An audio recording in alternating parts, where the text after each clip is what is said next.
Sí, ya está, porque vamos consumiendo minutos y yo quería ser corto y verdaderamente conciso. 30 años resumidos en 15 minutos era imposible, de tal manera que me iba a inventar todo y por lo tanto conseguir soltar algunas chorradas que hagan reír a la gente y por otro lado algunos puntos interesantes que os puedan cautivar. Como os digo, pues bueno, el tema de la ciudad biofílica es genial, pero verdaderamente ¿cómo íbamos a conseguir obtener esta o llegar a ser una ciudad biofílica? Pues uniendo, realmente consiguiendo conectar lo verde de los espacios de la trama urbana, de los parques, de los jardines. Tenemos aproximadamente unos 10 millones de metros cuadrados en Vitoria-Gasteiz destinados a lo verde. 6,5 millones son de parques periurbanos, de lo que es el anillo verde, y eso hace que nos toque aproximadamente a unos 40 metros cuadrados de zona verde por habitante. Eso hace que a veces uno se encuentre con que las jardineras, las plantas, las flores se las han llevado, porque se han llevado las suyas, ¿no? Efectivamente. Y otro de las segundas cuestiones es conectar lo azul. Importantísimo. Nuestros ríos, que hoy en día se han transformado en sumideros, en colectores de nuestras aguas residuales y fecales, hay que volverlos a sacar a la luz. Y esa es otra de las líneas que en Vitoria-Gasteiz se está llevando a cabo, el conseguir volver a aflorar 11 ríos tenemos subterráneos por debajo de la ciudad, pues algunos de ellos con el fin de volverles a dar vida y volverlos a poner al valor de la naturaleza que conllevarían y al servicio de la propia ciudadanía. De tal manera que lo importante es conectar también con el entorno de alrededor, es decir, con lo amarillo. El amarillo no es más que la trama agrícola que tenemos alrededor de una ciudad que está ubicada en un fondo de valle, comarcalmente llamada Llanada Alavesa, sectorizada en su comarca de la Llanada Central, y que verdaderamente es interesante en el ámbito de que, al ser una ciudad pequeña, estamos rodeados de auténticos espacios de alto valor ecológico. De hecho, pues para que se hagan una idea, en las proximidades, en lo que es el propio Anillo Verde, tenemos dos zonas de Red Natura 2000, el río Zadorra, en los humedales de Salbueva. A escasos 4 kilómetros de la ciudad tenemos otra zona de Red Natura, que son los Montes Altos de Vitoria-Gasteiz. Tenemos una zona cepa a escasos 7 kilómetros, que es el embalse de Ullibarri-Gamboa, sobre todo en las colas meridionales. De tal manera que conseguir conectar la trama urbana con todo el territorio es parte del trabajo que hemos ido llevando a cabo. No obstante, está claro que la joya de todo este trabajo ha sido la construcción de ese anillo verde, un anillo verde que fue en definitiva parte de la distinción que hace 10 años nos dieron para ser ciudad Green Capital y que hoy, este año 2022, pues celebramos su 10º aniversario. Una red de parques conectados e interconectados entre sí que lo que hacen es rodear toda la periferia de nuestra ciudad, aportando un valor natural a la transición entre la trama urbana y la trama agrícola.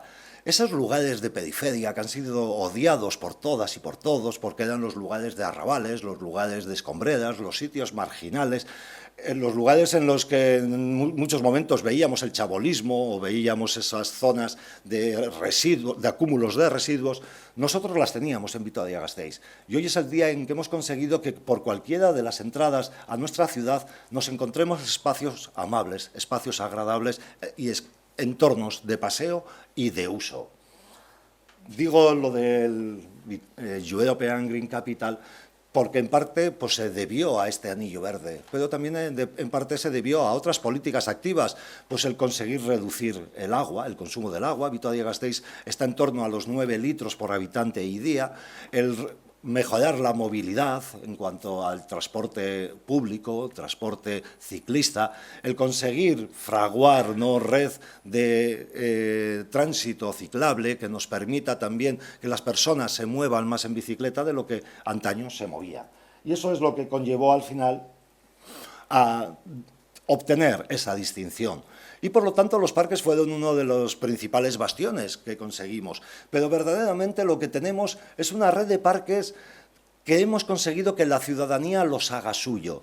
Los haga suyo, los valore, los quiera y por lo tanto los conserve y los proteja. Y esto es debido a que hemos practicado políticas activas en cuanto a dar a la ciudadanía la posibilidad de entrar en esas ubicaciones. De hecho, esa imagen que están viendo no es más que, no, o se corresponde, ¿no?, con el Jardín Botánico de Oladizu, un jardín que no está al uso, no es un jardín cerrado, es un jardín botánico que contempla más de 500 especies diferentes en un término de unas 3.500, 4.000 plantas distintas que conforman los 140 biomas diferentes que encontramos en los bosques templados europeos.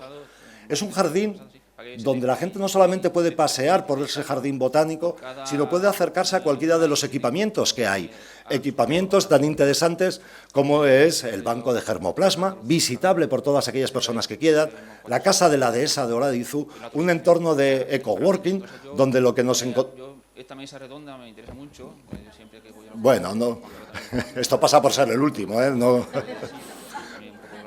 os decía, un espacio de coworking donde tenemos también, ¿no?, líneas de activación social a través del propio asociacionismo. La delegación de SEO BirdLife en Euskadi está en esa casa, la red de semillas de Euskadi está en esa casa, colaboran con el banco de germoplasma, que es en definitiva una pata fundamental de ese jardín botánico, o inclusive tenemos un infogune, que es un punto de información para las personas que se acercan al jardín botánico. Eso en el ala sur. Como les decía, al principio lo que queríamos es que por cualquiera de las entradas la gente que viniera a Vitoria-Gasteiz encontrase un equipamiento ambiental. Ya por la zona sur están viendo el jardín botánico, por la zona norte tenemos lo que sería la estrategia agroalimentaria, ¿no?, espacios destinados no solamente a las huertas de ocio, sino también destinados a la producción agroecológica a través de el Departamento de Promoción Económica y Empleo, que ha puesto en marcha y ha cedido 300 hectáreas con el fin de que haya agricultores que les apetezca cultivar en ecológico. Lo mismo nos encontramos por el este de la ciudad, con el famoso Parque de Salbuedua, que en definitiva ese sí que podríamos decir que es la joya de la corona, cuyo equipamiento principal es el centro de interpretación de los humedales de Salbuedua, un equipamiento que de media, en los 13 años de vida que llevamos con él, en funcionamiento, pues viene a coger una media de unas 80.000, 90.000 personas al año, con ciertos picos de hasta 103.000 personas para una ciudad, no olvidemos, de tamaño medio, del entorno de las 250.000 habitantes, y que por lo tanto es un foco de atracción, no solamente para la ciudadanía, sino también para todas aquellas personas que de manera libre acceden, turistas que acceden a nuestro anillo verde. ¿Y cuáles son las actividades? ¿Cuál es en definitiva, ¿no?, esa oferta turística que ofrece el anillo verde? Pues en definitiva no es más que todo lo que se viene realizando en cualquiera de los espacios que ustedes están gestionando o en los que ustedes están trabajando, porque al final es llevar a cabo líneas sobre todo de educación ambiental. Conseguir que la gente quiera ese espacio significa conseguir que la gente lo viva, lo sienta y verdaderamente lo hagan suyo. Llevamos a cabo actividades de observación, de birdwatching, para ello tenemos distintos observatorios, sobre todo en la parte del humedal, de fotografía de fauna, de aves, actividades de senderismo, de running, bueno, toda una retahíla de posibilidades que en definitiva lo que intentan entroncar es con ese tejido productivo local, y perdonad que se me olvidaba, efectivamente esas rutas interpretativas que no solamente pretenden que la gente pasee por el anillo verde, sino que sigan uniéndose con el extrarradio, con el resto del territorio que conforma esa llanada central. De tal manera que tenemos desde las grandes rutas cicloturistas, en las cuales, pues apoyados por otras entidades públicas, como en este caso ha podido ser Iker a través de Basquetour, conseguimos fomentar que desde el anillo verde partan iniciativas al resto del territorio. O inclusive esa vuelta al anillo verde, 30 kilómetros, en los cuales las personas no tienen por qué llevar a cabo toda la vuelta circular a la ciudad, sino que tienen más de 70 kilómetros en los que ellos, 70 kilómetros de sendas y otros paseos interiores por cada uno de los parques, en los que estas personas pues pueden perfectamente disfrutar de cualquiera de las actividades mencionadas anteriormente.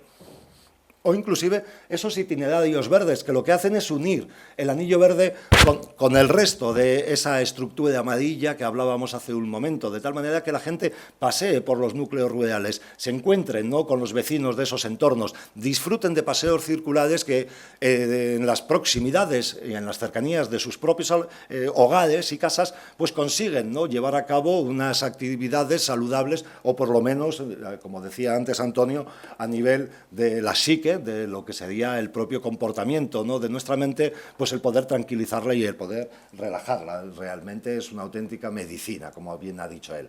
Y por último, pues incluso rutas vitales, ciertas rutas que lo que buscan es al fin y al cabo que la gente conozca la biota, la biodiversidad que puebla, en este caso, el humedal de Salbuedua. Y para ello lo que tenemos es un tejido productivo local que poco a poco se ha ido forjando, al calor sobre todo de la Administración. Piensen ustedes que desde el Centro de Interpretación y desde el propio Centro de Estudios Ambientales venimos organizando al cabo del año más de 300 actividades enfocadas al ecoturismo o al turismo de naturaleza o al conocimiento o a la activación ciudadana, a la sensibilización.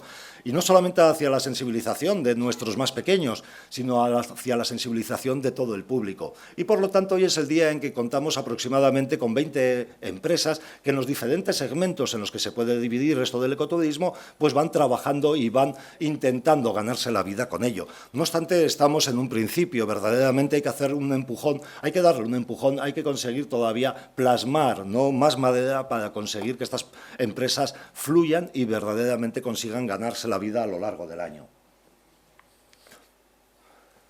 Bueno, ¿en qué se ha traducido, ¿no?, nuestras líneas de trabajo a lo largo de estos años? En que la gente cada vez va y acude con mayor frecuencia al Anillo Verde. A pesar de que tenemos datos desde 1995, simplemente he querido traer esa gráfica en la que ven la evolución del público, de la afluencia del público a los parques del Anillo Verde. Estamos hablando que el año pasado, 2021, fueron más de 2 millones de personas las que visitaron los 5 parques del Anillo Verde, con un promedio, ya ven ahí, a lo largo de esos 11 años, de más de 125.000 personas mes. Y esto nos permitiría hablar de esos estudios de capacidad de carga. Nosotros no hemos llevado a cabo ninguno porque consideramos que no es necesario, que verdaderamente las personas que están acudiendo a este Anillo Verde lo están haciendo de una manera muy sensibilizada, muy interiorizada a lo que es la propia conservación, de una manera educada con el entorno, de tal forma que entendemos que el realizar de momento unos estudios de capacidad de carga para cada uno de los parques, pues se llevaría por delante ese sentir de la ciudadanía de acudir a un espacio que lo sienten como suyo. Y por el otro lado lo que están viendo es ese perfil del visitante. No es el perfil exacto del visitante que pasea por el Anillo Verde debido a que está extraído de los perfiles de afluencia al Centro de Interpretación de los Humedales de Salbuedua, pero es casi similar lo uno con lo otro, de tal manera que lo que os encontráis es, por un lado, que 1/3 y un poco más de 1/3 de la ciudadanía es del entorno de la ciudad, ¿no?, los que pasean por el Anillo Verde, los que hacen uso de él, casi el 50% es alavés, ¿no?, casi 2/3 partes proceden de Euskadi y el resto, vamos a decir, que es de fuera del Estado, con un 5% de extranjeros. No obstante, estas cifras suelen variar entre un 5 y un 8% anual. Y verdaderamente esos 2 millones de personas que yo les he dicho que acuden con mimo y con cariño... Lo que has consumido el tiempo. Muy bien, pues acabo ya. Para que vean, no directamente, ¿no?, con los problemas iniciales no me extraña, ¿no, Andrés? Vale, entonces para que vean, no como al final... Contaron como los partidos. En la visita del Parque de Salbuedua y la relación que tenemos del número de aves acuáticas que crían en ese parque es directamente proporcional, de tal forma que según ha crecido la afluencia de personas al parque, ha ido creciendo también el número de especies acuáticas y el número de parejas que han criado en ese espacio. Y hablar de ecofuturo es hablar de un futuro incierto, no es ni blanco ni negro, es gris. Y esto es debido a que, por un lado, podría ser blanco, debido a que se acaba de adherir Salbuedua, ¿no?, a este sistema de turismo sostenible. Por otro lado, desde el Ayuntamiento se ha trabajado en ese plan de sostenibilidad turística, el cual es importante debido a que recoge que todavía hay que poner en marcha un plan de economía circular y de bajas emisiones en el sector turístico, pero también emprender mejoras en la conectividad del Anillo Verde. Y desde todos los departamentos del Ayuntamiento están implicados con el fin de conseguir atraer turistas, por un lado, y poner en marcha líneas de sostenibilidad que verdaderamente conlleven que nuestra ciudad sea un poco más biofílica de lo que antaño. Muchísimas gracias.